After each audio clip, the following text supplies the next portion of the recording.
On this episode, we actually know what the title of this episode is going to be before we post it. So, as it's stated on the title, we're going to talk about Star Wars and silencers with SavageTexan. And also, God bless the state of Alabama.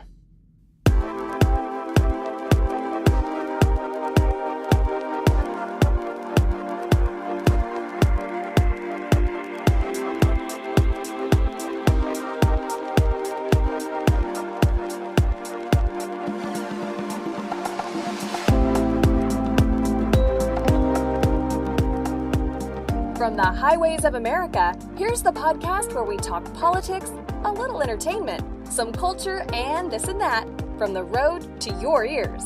This is Trend Chat with your host, Brian Bledsoe.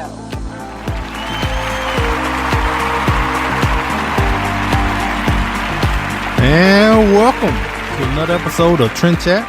I'm your host, Brian Bledsoe. And if you want to connect with us, we're on Facebook, Instagram, Twitter, Snapchat. It's all the same name at Trend Chat 24/7.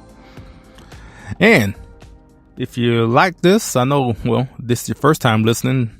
You don't know if you like this yet, but hopefully you will.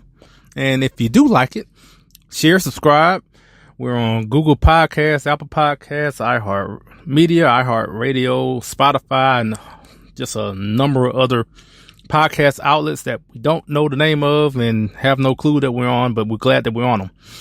So, yeah, go on all the social media accounts, like, share, subscribe, and let's continue to grow this audience as we try to every episode. So, don't have a lot of time to talk about too much because we going to have our interview with Jennifer, the SavageTexan. But I do want to touch on a couple of things. We are in the illustrious studios here in Atmore, Alabama. And for this episode, it's particularly fitting that I am in Alabama to talk about what's been going on. And also, if you don't know, I was born and raised in Alabama. And today is a good day to be from Alabama for me, personally, just because of, if you don't know, Alabama signed into law basically a overall ban of abortion in the state of Alabama. So for one, that deserves all of that. It's a great step, and like I said, I'm proud of my birth state because, being born and raised there, but I live in Texas now. And speaking of Texas, I really wish the state of Texas would be as bold to do something like this, but I digress. Now, for one, it was written in the law by the governor, who was a woman, Kay Ivey, who was the governor of Alabama, who signed it into law. And yeah, it's a great day. I think this is a great, big, bold step that the state has taken, and I am just overjoyed in being able, the fact that this is going on, that maybe that the cultural death through abortion is maybe being slowly turned, hopefully, and God willing, I hope that's what's going on. Now, look, this is far from over. For one, it doesn't just end here. For one thing, because it's just one state. Also, you're going to get plenty of lawsuits. I'm pretty sure they've probably already been filed, and you're going to have the people who are still going to be determined to kill their children and going to try to find loopholes. For one, there was one exception in it, being for the health of the mother.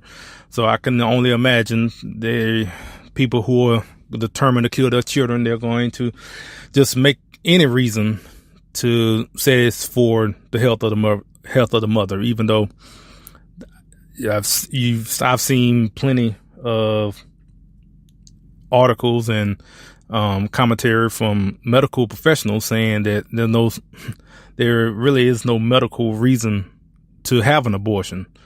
You can make up one if you want, because you want to, but that's going to happen. And also, most likely this is going to go to the Supreme Court in, I don't know, a couple of years, maybe next year, which I hope will, finally get some sort of hearing and finally understand and get an idea where these conservative justices that we supposed to have in the Supreme Court, and actually get a true opinion where they stand on this issue. So I'll be looking forward to that, to see what they say, how they're going to rule on this. So, but like I said, all that being said, great for what's going on now. So now also want to say another round of applause for Alyssa Milano, because she effectively wanted to have a sex ban and basically is bringing abstinence back in style. So, hey, I'm all for that, because I can only see this hurting liberal men, because I can't see any conservative guys with these liberal women. And actually, if you are a conservative guy and with these women, then it's your own fault, and I really don't have any sympathy for you. So yep, 2 thumbs up for abstinence, thanks to Alyssa Milano. So all right, that's it. And so we're gonna play a word from the Founding Project, and after that we are going into our interview with Jennifer. Hello, Trend Chat listeners. If you like the Founding Project's Civics Education video series, Civics for All Ages, and our educational meme series, we think you will love our new website. Join us at thefoundingproject.com and be a part of the civics movement. The Founding Project is a 501c3 education nonprofit. Please join us today. Hey, what's up? This is Kai Jones, and you're listening to me on Trend Chat. Hello, this is Trend Chat, and we are very pleased to have Jennifer, the SavageTexan, with us. We have had the pleasure to meet her at the NRA annual meetings after, following each other on social media, and we got a chance to chat a little bit there, and we'd love to have you on sometime. She said, sure, and here she is. So, Jennifer, how you doing? I'm doing great. Thank you so much for having me on. I'm really, really excited about this. And it was so great to meet you at NRA. It had been way too long. I mean, we were talking about it on Instagram for a long time. So yeah, I'm glad it finally happened. Yeah, me too. I mean, it was funny because, being able to be in such a huge convention center, and, a lot of times, a lot of people from, whether it's in the industry or just people that are going to be attending any event of that scale. And a lot of times you be at an event that someone else that is there, and then you never get a chance to meet because of everything that's going on. It's happened. It's happened so many times. I mean, NRA, SHOT Show, Dallas Safari Club, you name it. There have been so many times where, there's somebody I really wanted to meet, or they wanted to meet me, and we just never crossed paths. It's insane because the events are just giant. Oh yeah.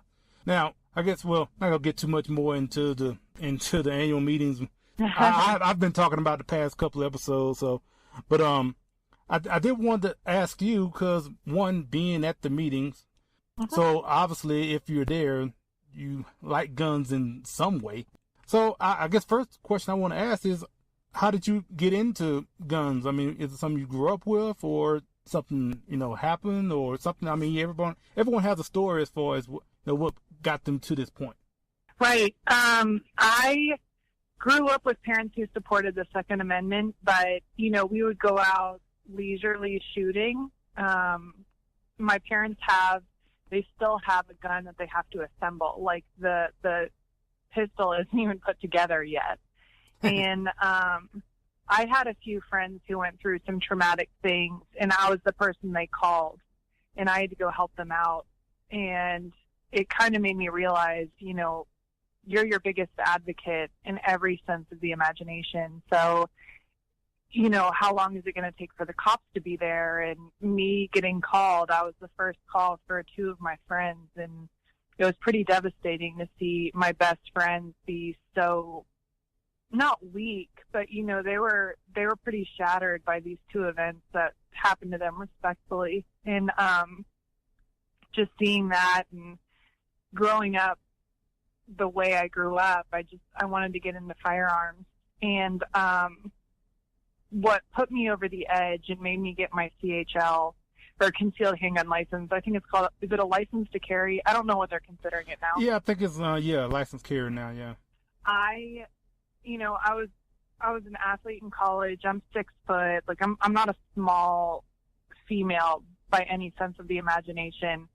And I went through a near death once I graduated college, and I got really skinny and really weak, and it changed my outlook on everything, because I knew that there's no way I could have fought back. I mean, I was relearning how to walk at one point, and it made me realize, if I want to be able to protect myself, I was living in a city where I didn't know anybody, and, the job had picked me up and moved me there.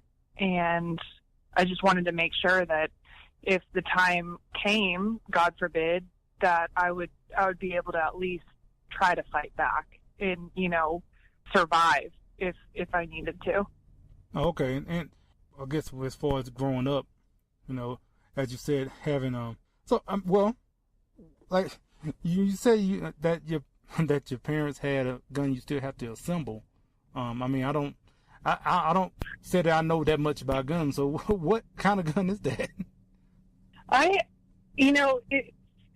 It's some pistol. I haven't even seen it. They told me, my brother and I later on in our lives grilled my parents, what are you going to do if somebody breaks in to the house? Like, how are you going to defend your livelihood? Mm-hmm. And my dad told us about his pistol that's locked away. And my brother and I both looked really puzzled, and we were like, okay, so you're going to run upstairs, unlock where this gun is, assemble this gun, load the magazine, and then fight back? What are you going to tell the intruder? Just like, hang on a minute, I have to do all of these steps before I try to defend myself.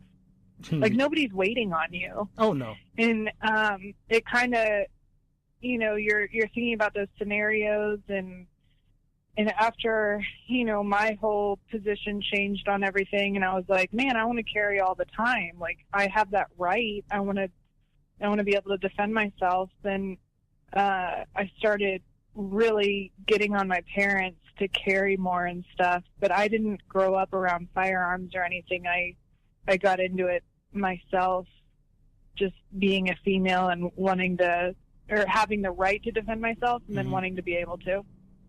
Okay. And when did all this happen? Around what time? What age? It was after college, because I think in college there's a general consensus that firearms are bad. At least, there are a lot of liberal campuses. I was on a more conservative one. I went to Southern Methodist University in Dallas, so SMU was a little bit more conservative, at least. But once I graduated, I got really, really sick, and I was hospitalized, and I was around, I think, 22 when I realized I should be carrying and I should be, being able to defend myself. Okay. And then I got into hunting shortly after that. And in that time, we were saying, as far as as far as you getting sick and everything, and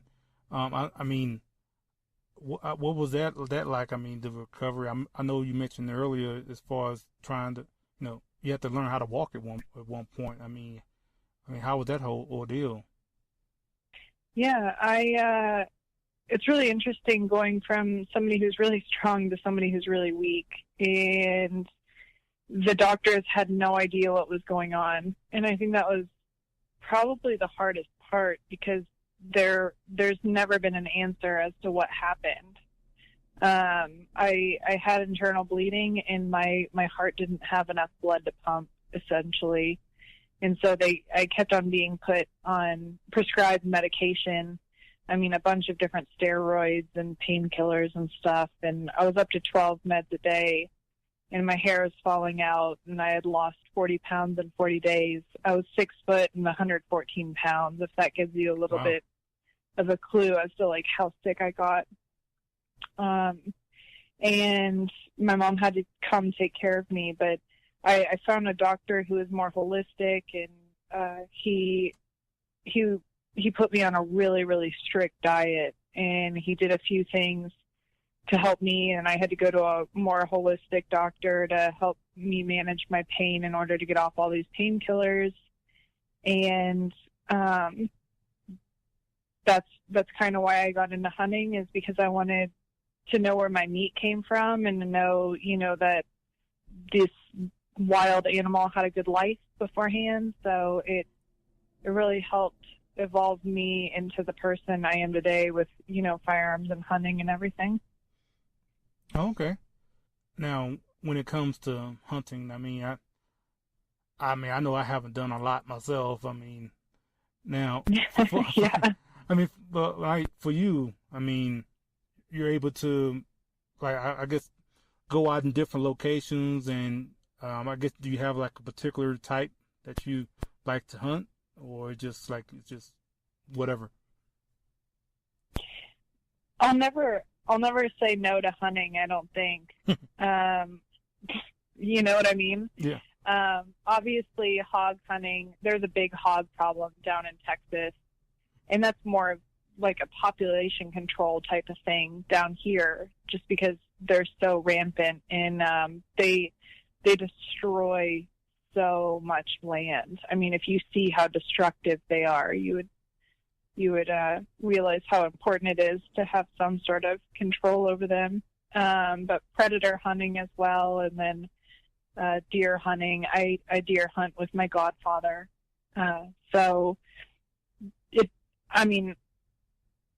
I don't really discriminate when it comes to hunting. I think it's a great thing to do. Whoever you're with, it builds a really good sense of camaraderie. If you look at the diseases for these animals, if they do overpopulate, then they're horrible and they're horrifying. So there are a bunch of reasons why I hunt, but I think those are my primary ones for sure. Yeah, I mean, I haven't gone any type of hunting like in a long time. Mm-hmm. So I mean, one day maybe I'll get a chance to go out, have some time, and to do that. Actually, it's funny because I was in New Mexico recently, and I was able to go by NRA Whittington Center out here in New Mexico. That's where I'm at now, and I didn't know anything about it, but then when I went out there, I was able to drive my truck over there and found out they had this huge range, and just any sort of type of shooting you want to do, they have it. It's like, if I'm not mistaken, 3,000 acres. I don't know what, but it's huge, and they have lodging there. They have all sorts of events year round there, and yeah, it was. That's so cool. Yeah, and I'm like, well, if I ever come back through here again and have some time, I might, stop in, because I mean, it was for huge. Sure. Yeah, I mean, there's some really good ranches and stuff that New Mexico is I swear, it's one of the most underrated places I've ever been to, where, I tell people I'm going to New Mexico and they think I'm crazy, but I had some of the greatest experiences there, and it's just such a beautiful place. Hey everyone, this is Amy Robbins with Alexa Athletica, and you're listening to Trin Chat. Now, one thing that we came across, especially when we met up in at the NRA annual meetings, is so I was looking into I was going on around the exhibit floor, and I was somewhat interested in looking at a suppressor or a silencer, if people, I guess, more the popular term. And I was just kind of wondering, because I've seen them outside, at the exhibit floor, and I've seen them at different ranges, but I haven't used them myself. And I know a lot of people, maybe people who are listening right now, when you think about silencers, people are thinking about like what you hear in the movies or what you see, and that they just make a little pew pew, little yeah. Like they think about that, And one thing I found out real quick is that, for one, that's not true. They don't make a little chirp sound. It's not that. So, and while I was there, I was thinking about, okay, maybe I should see about looking into getting one. What would I need to do? And you informed me about it's not that easy. Man, there's so much tape around it. It's crazy because they're heavily regulated. And I will say, you said it correctly with saying silencer or suppressor. Some people say can, but silencer is the trademark term. And I know a lot of people are like, it's suppressor, and they'll correct you, but you can really use either, and it's okay. Suppressor is more accurate in terms of, what it actually does, because it doesn't completely silence anything, even a 22. But a 22 can is the most Hollywood quiet you're going to get. But you're right. It isn't like a 2 or, what people think it is. It's louder. And if you suppress like a 308, for example, if you suppress a 50 cal, you're going to still need hearing protection. And a lot of people don't realize that. They think that they, won't need it, but it's, that's a pretty big caliber. So you're going to need a lot of hearing. I've doubled up with the suppressed 50 cal. Wow. With foamies and muffs on top of it. But the process is you pay for the silencer up front, which freaks a lot of people out, and I'll get to why in a second. And then you have to pay a $200 tax stamp. And that just goes straight to the ATF to be able to even apply for this suppressor. And you have to fill out a Form 4. So, you're filling out a bunch of paperwork. You send it in. The ATF cashes the check that you send them, that $200 check. And whether or not you get approved, you don't get that $200 check back. I was just about to say that's non-refundable. Right. And then you have to wait.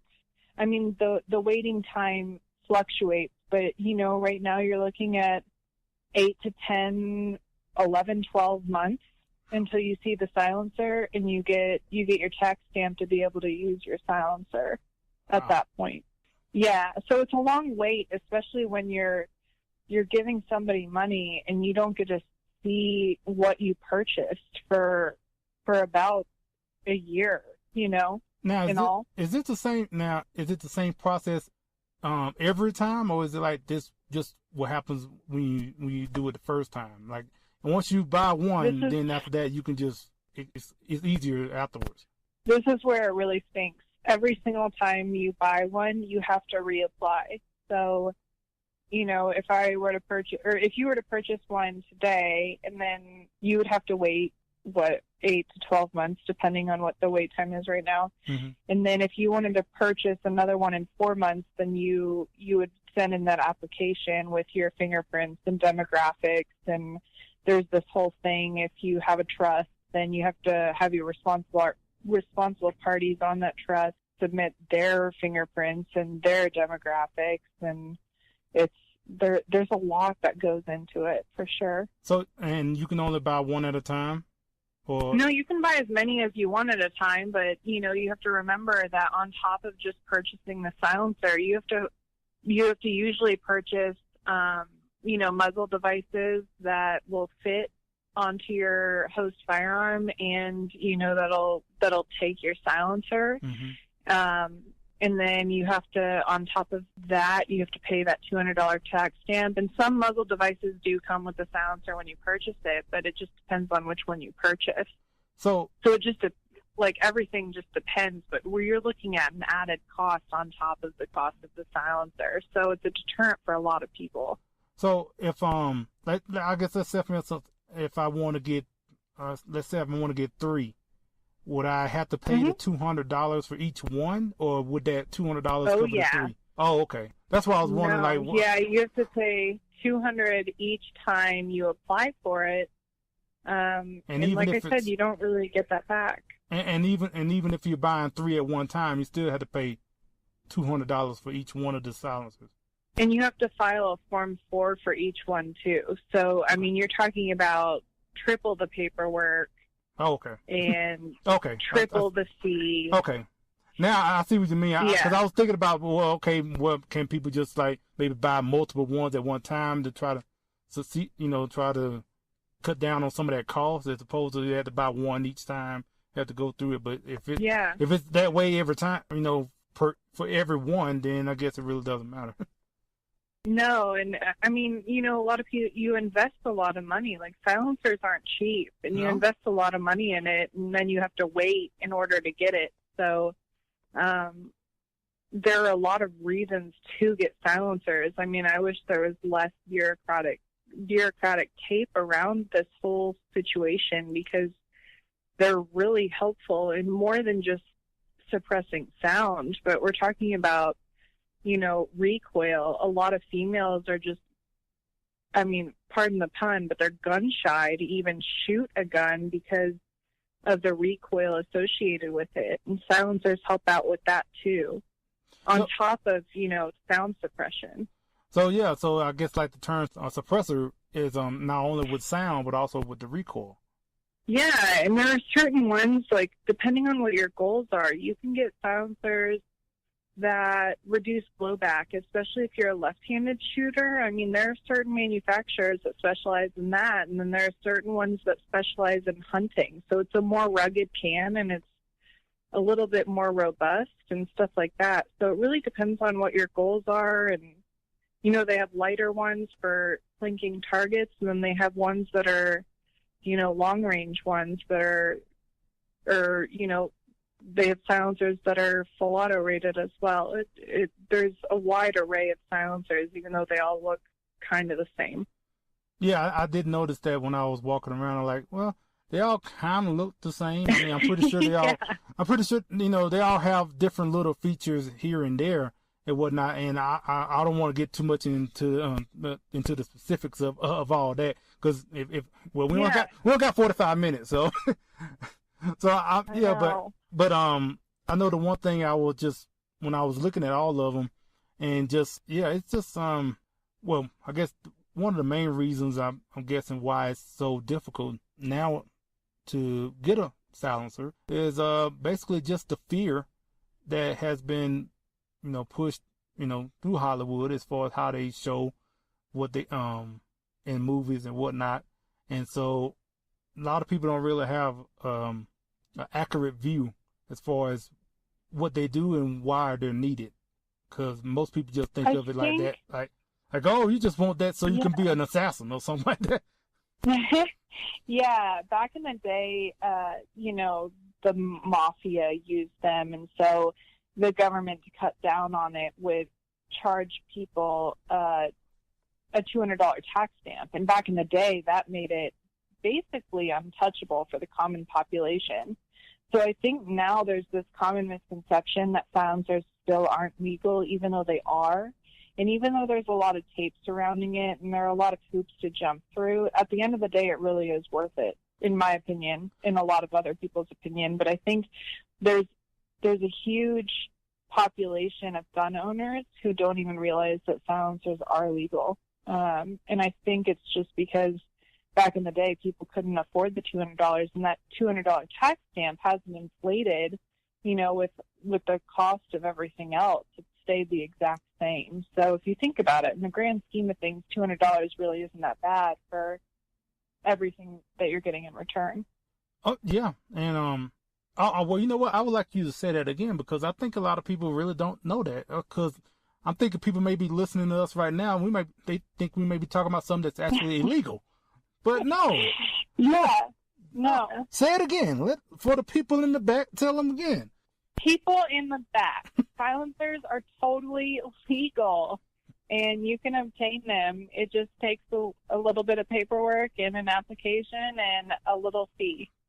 Now, what we've already talked about, that was just one part of it, because when I was trying to, to see what I need to do, it was not only like put it this way, I haven't paid anything yet, but even the paperwork, but then also other things like they need fingerprints and you have to answer a questionnaire about your whole life story. So it's even more to it than just, obviously the money is a lot in itself, but they basically want your soul, They do, because, you send the paperwork to the ATF, but once the ATF is done with your paperwork, they send it off to the FBI, and the FBI does a really thorough check. So if anybody has a felony or anything, then they can't apply for one, even if it was, a long time ago. And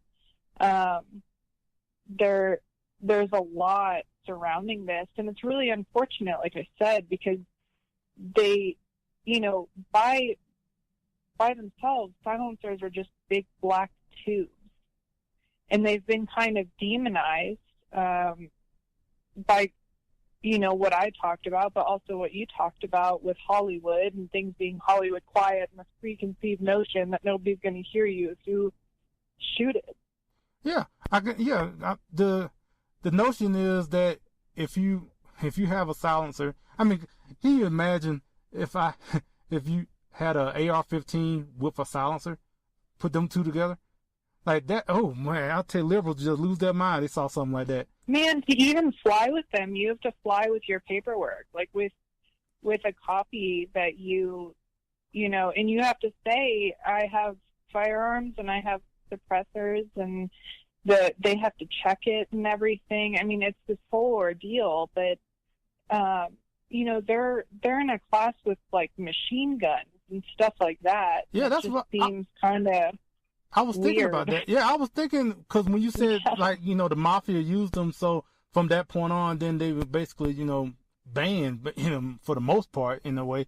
But I think they also kind of make it look like just like machine guns in a way, and how they're treated and how they're being stigmatized, really. Right, and it's they're in a class with machine guns and tanks, and it seems really odd. And there was a law, not to get back in the weeds, but there was a law that tried to, lessen this whole application process a few years ago, and it didn't get passed or anything. And a lot of people had their hopes pretty high on it, and it just made sense for that to go through. But it's unfortunate that it didn't, and it's okay that it didn't. We still have those hoops to jump through, but, like I said, by itself, all it is a black tube. It's not going to do anything. It's a really great paperweight, unless you screw it onto a firearm. Well, yeah, basically the gun itself is a paperweight unless you pick it up and pull the trigger. Right, unless you put bullets in it. Yeah, but yeah. Now, one thing you just mentioned as far as travel goes. Now, it's already hard enough to try to travel with the firearm itself. So, how much of a hassle is it if you have a silencer? I know you mentioned it a little bit, but how much of a hassle would that be? It's the same thing. You go up and you tell them that you have firearms and suppressors, and then you have to show them or you have to fill out a form, and then they call you in the back when they go to inspect it, and you have to make sure that it's locked at all times. And that's basically it. It's the same as a firearm. That's how it's treated at the airports, at least. Oh, okay. Hello, this is Brian Bledsoe, host of Trend Chat, also contributor at politichicks.com. Here to tell you about the new book called Politichicks, A Clarion Call to Political Activism, with over 300 pages from contributors like myself, talking about topics such as education, social issues, healthcare, the Second Amendment, and of course, activism. I encourage you all to check it out at politichicks.com, and is also available at Amazon and Barnes & Noble. This is Trend Chat with your host, Brian Bledsoe. So, I guess we're going to move on to your other area of expertise, at least I think it is, at least, and that would be Star Wars. Uh-oh. Ah! Now, I said that without asking you, like, what is your level of fandom when it comes to Star Wars? Because I could say for myself, I mean, I'm not hardcore, but I'm definitely not a casual fan. I mean, I know the basics, and I know a lot, but I can't say I don't know like all the characters and all the books and every canon. So I mean, right. Yeah. So where are you in that? I think I'm where, let me think. I'm where you are, except for maybe not as intense. Like, I really like Star Wars, but, I don't know. Like, if we had a trivia, I think that you would win. You know what I mean? I don't know now. I mean, you know what? You put me on the spot. I should have got some questions or something and did a trivia or something. Seriously, we should have done that. Like, we were talking about I'm shocked that neither of us did that. Now, have you seen the new trailer though? That's the question. Yes. Now, see, that's why I guess I'm going to kind of test you a little bit, because I was going to ask you, have you ever been to Star Wars Celebration? Star Wars Celebration? Oh, okay. So do you know what that is? No, I haven't. No. Okay, so that is an annual event that they hold in different cities, and it's like 3 days of just Star Wars. And oh my gosh, yeah, that would be so. So you've been? Have you been? No, I've just been watching it on YouTube for the past couple of years. Oh my gosh! So I have one of my coworkers is actually talking about. Well, he's 3D printing me Princess Leia's blaster, and so I told him I would dress up as Princess Leia. So I'm super excited about that. That's pending. That'll be an awesome photo. I'm about to say, I'm pretty sure you're gonna post that on the Instagram account. You know me too well. You're gonna get like tens of maybe get 100,000 likes, especially you put hashtag Star Wars. No. No. But I mean, the Star Wars Celebration is like this annual event, and so you mentioned about watching the trailer. So that's where they debuted the trailer. Oh, cool. Yeah, so it was during the panel about the upcoming movie. And so that's when I first saw it. Well, I have, I watched the trailer and I have some ideas. I have some thoughts about it. So I don't know if, they're right, obviously, but I'm really excited to see it. And I hope it's good. I hope it's a good ending. I mean, this has been a long time coming. Actually, I would like to hold off on that because as I'm thinking right now, I'm pretty sure we're going to talk about this when, Rise of Skywalker comes out later on this year. Because, oh my gosh. I did a Star Wars episode a couple of years ago, and I would love to do that again, and we can do 3 episodes. We can go on for hours about it. But oh yeah, no, we can do it. This is pending. This is going to be great. Now, as far as Star Wars in general, just I mean, the last Jedi. What do you think of that? Like, did you like it? Hate it? I mean, it's a very polarizing movie. It really was. The funny thing about it is I had a lot of friends who were pissed about it. They were so angry, and I didn't think it was that bad. It was probably one of my least favorites, but I thought Adam Driver did a really, really good job, and it was okay, but it didn't, I think it was one of my least favorite episodes. I'm pretty sure I think it airs on the side of not as impressive to me. What about you? What are you thinking? It's not my least favorite. My least favorite is always going to be episode 2. It's always Attack of the Clones is the one. What's I can't your favorite? Stand. I had to say Revenge of the Sith. It really is. I mean, Same. It is my favorite. Episode 3, Yeah. Revenge of the Sith. That's exactly what I was thinking. That's definitely above and beyond my favorite. It's kind of weird because I said it. Sometimes it depends on who you're talking to, because most, you come across some that don't even want to recognize the prequels at all. So if you mention that 3 is one of your favorites, they're like, oh, what kind of, you're not a real Star Wars fan. But that's my favorite one is Revenge of the Sith. Now, as far as Last Jedi, it wasn't as good as Force Awakens, and I will put it. It might be the second least, actually, and mainly because of I really have an issue as far as how they did the story with Rose and Finn, having them go out to this casino planet or whatever. I just thought that was that whole story, that little subplot, I just didn't care for, and I feel like they could have done a whole lot better. They literally had another plot that they could have used that they mentioned in the movie, and refused to go down that route, but chose to go to this casino planet and ride on some look like some, I don't know, some ostrich or something, I don't know.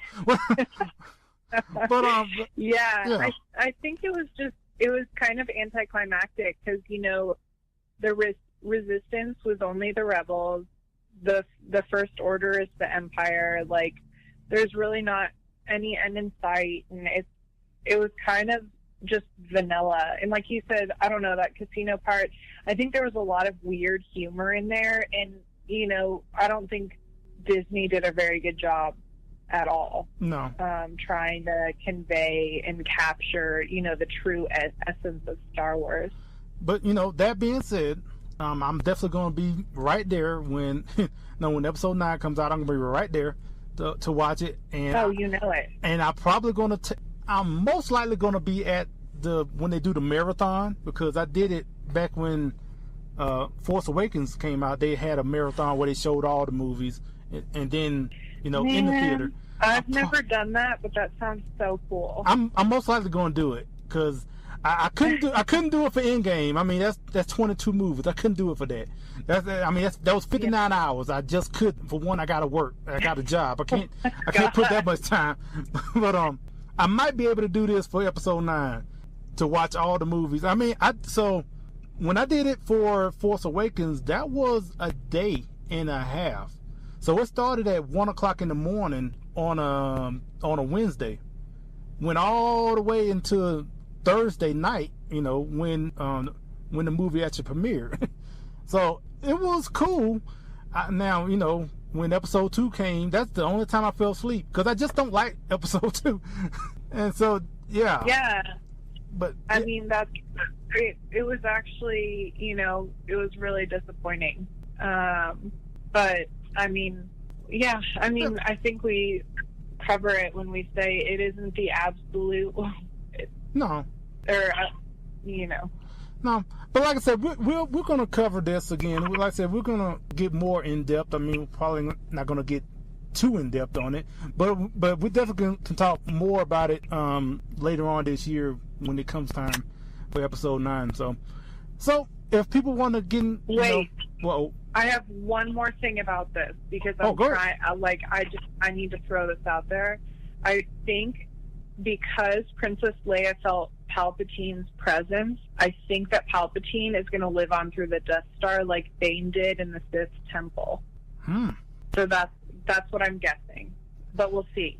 Yeah, I'm really excited. That was in the I could see that given from what was in the trailer. Yeah. Well, see, that's a little nugget for y'all to chew on, for when we do our episode in December. Stay tuned, everybody. Yeah. So if people want to get in touch with you on social media and anywhere, where would they go? Yes, SavageTexan, and I try to reply to everybody if they DM me. So I like staying involved and talking to everybody, and Instagram is for people to meet other people, and that's how we met. So I really like talking shop with people. It's so much fun, and I've met some great people. So at SavageTexan on Instagram. All right. Well, thank you so much for your time, and like I said, we will definitely have you back on again. Thanks, Brian. Yep, and that's it.